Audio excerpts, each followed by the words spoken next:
Welcome back, Halo followers. Today, I want to talk about Halo Infinite's campaign, the little things and big things that we're actually going to be able to experience in this story that we have not been able to before, and why this is such a different Halo game than we have ever received, and I do believe that it is the beginning of a golden era for Halo. However, from what I've heard from my inside sources, as well as what we've seen from the campaign overview, there is one very big thing that I believe made it into the final game that is going to be very detrimental to the, I guess, long-term or replayability of this game, and I do think that it is going to be a problem with a lot of people.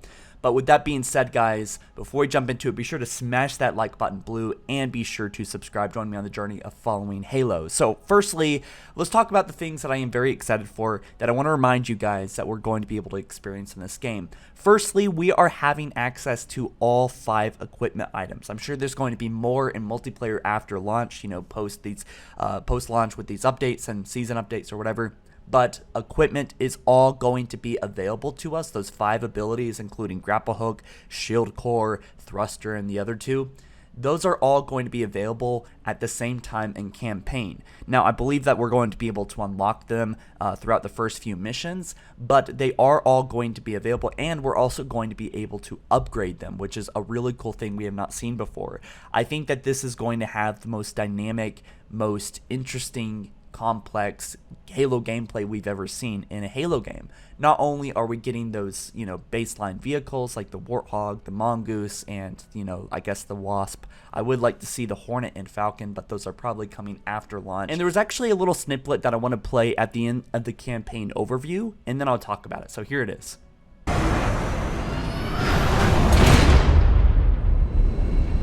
Is everyone trying to kill you? It kind of seems like it.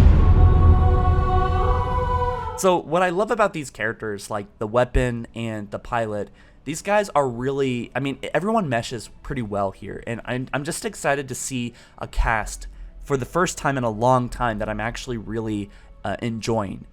I enjoy the pilot and the weapon so far a lot more than I think I will enjoy Locke, Fireteam, or Cyrus, or Blue Team, or Thomas Lasky, or Spartan Palmer.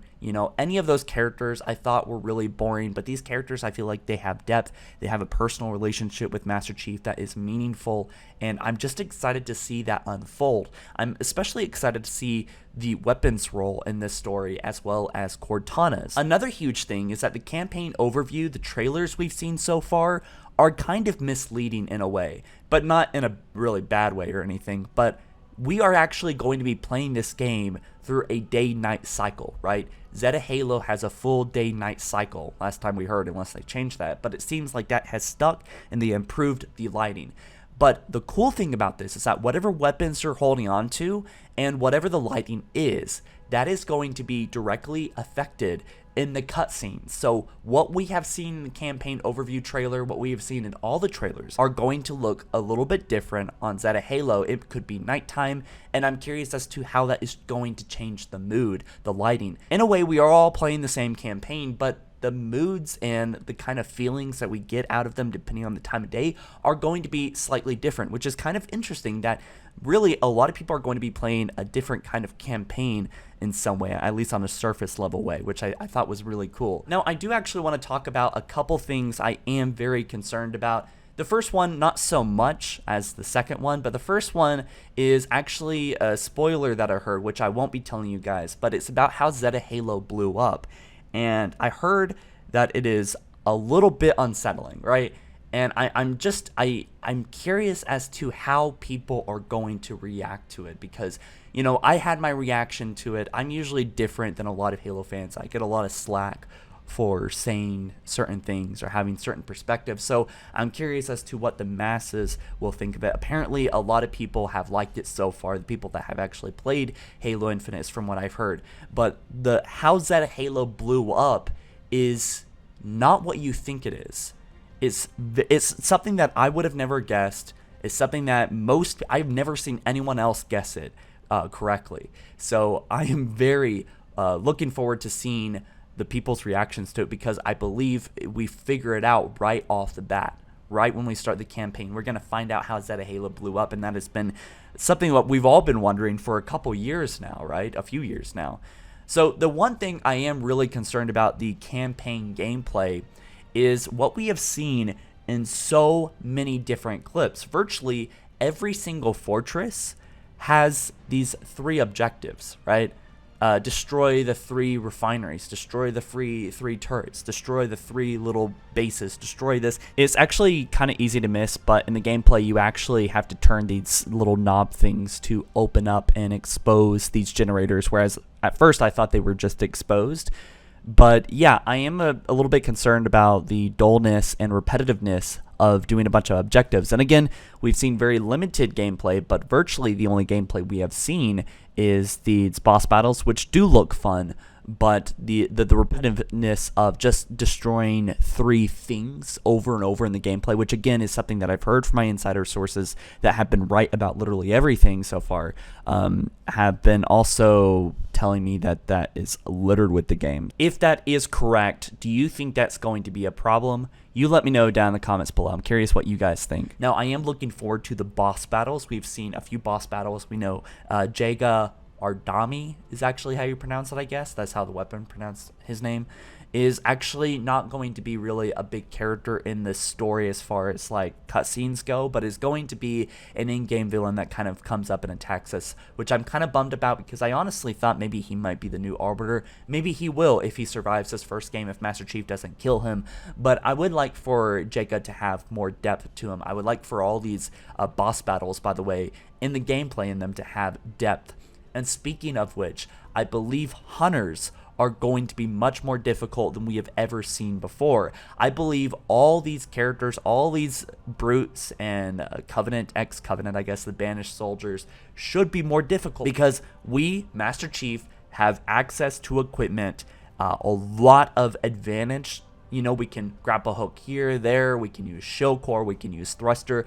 It is just a whole lot of stuff that gives us a cutting edge that might make the enemies a bit too easy. So I'm curious to see how they balance that. I want to see the elites, I want to see the brutes jump around like they did in Halo 1 and Halo Reach actually.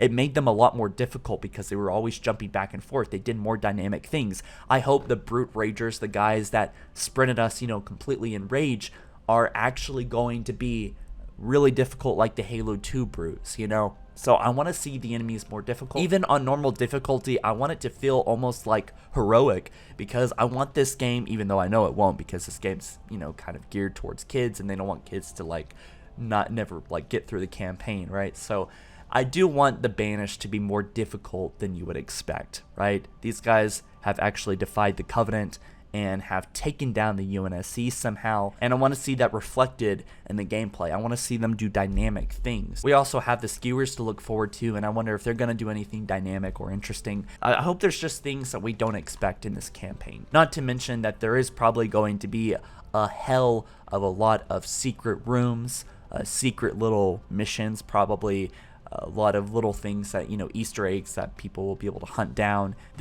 This game is releasing in 30 days, right? We know that the world is somewhat big, but I actually did a scale of it a long time ago, and it could be inaccurate, most likely is. But from what I've heard from my inside sources, that this game is going to essentially be big, but not as big as people are kind of making it out to be. If people fix their expectations into thinking that this is going to be a solid game, but not like a mind-blowing game, then you will have a lot of fun with it.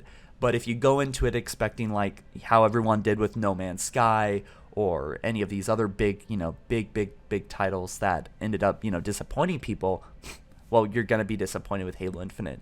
That's the truth with a lot of games, honestly. It comes down to your personal expectations. And as a content creator, I feel a responsibility to share what expectations should be like. You know, this is a Halo game. You should be hyped for it, but it's not going to be like mind-blowing. But I do believe it's going to be a lot of fun, and if you enjoy the Halo story, if you enjoy the gameplay at its core, you're going to have a great time. And of course, there is going to be a lot of content that comes after launch. Unfortunately, Forge is delayed. Online co-op for campaign is delayed. These are huge huge bummers, especially since the game was delayed a year, and also it's already taken a really long time for this game to finally come out, about 6 years right after Halo 5. So there is a lot resting on this game. A lot of the success of this game is depending on first impressions, right? So guys, thanks so much for watching. I think that'll be it, but I just kind of wanted to talk a little bit about why I'm excited for this story, why I'm excited for the campaign, and I hope that I've been told wrong about the 3 objectives thing, that most of this campaign is going to be different than just taking down fortresses, because that seems genuinely what this whole game is going to be about, a mixture between boss battles and taking down 3 different objectives. So anyways, guys, I'll catch you in the next one soon. All right, you take care. Peace.